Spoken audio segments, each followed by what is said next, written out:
Hi అండి, welcome to KMR real estate. ఈ రోజు మనం వీడియోలో ఒక మంచి పామాయిల్ తోటనైతే చూడబోతున్నామండి.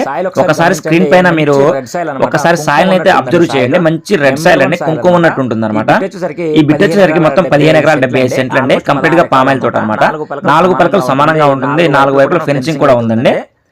ఈ బిట్ వచ్చేసరికి ఆంధ్రప్రదేశ్ ఎన్టీఆర్ డిస్ట్రిక్ట్ నియర్ విస్తన్నపేట అండి. ఈ బిట్లో వచ్చేసరికి మొత్తం 3 బోర్లు అయితే ఉన్నాయన్నమాట. అందులో 2 బోర్లు 2.5 అంగుళాల బోర్లు అండి. ఒక బోర్ మాత్రమే 2 అంగుళాల బోర్ అనమాట. ఇది వచ్చేసరికి 2.5 బోర్ అండి. మరొక బోర్ కూడా 2.5 ఉంటుంది. ఇంకొక బోర్ 2 అంగుళాల బోర్. మొత్తం 3 బోర్లు అయితే ఉన్నాయన్నమాట. బిట్టు 4 పలకలు సమానంగా ఉంటుంది. వీళ్ళు చెప్తున్న కాస్ట్ వచ్చేసరికి ఎకరం 36 లక్షలు అయితే చెప్పారండి. స్మాల్ నెగోషియేషన్ ఉంటుంది, మాట్లాడుకోవచ్చు అనమాట. సింగిల్ తార్ రోడ్ నుంచి సుమారు ఒక 50 మీటర్లు మాత్రమే లోపలికి మనం మట్టి రోడ్ ఉంటుంది. అది కూడా ఎనీ టైం కార్ వెళ్ళేటువంటి రోడ్ అండి. ఎంట్రన్స్ గేట్ ఉంది, చుట్టూ ఫెన్సింగ్ ఉంది. బిట్ అయితే చాలా బాగుందండి. 3 లింక్ డాక్యుమెంట్స్ అయితే ఉన్నాయన్నమాట. ప్రజెంట్ డ్రిప్ అయితే వేయలేదండి. ఈ మొక్కల వయసు సుమారుగా 1 సంవత్సరం 8 నెలలు అనమాట. కావాల్సిన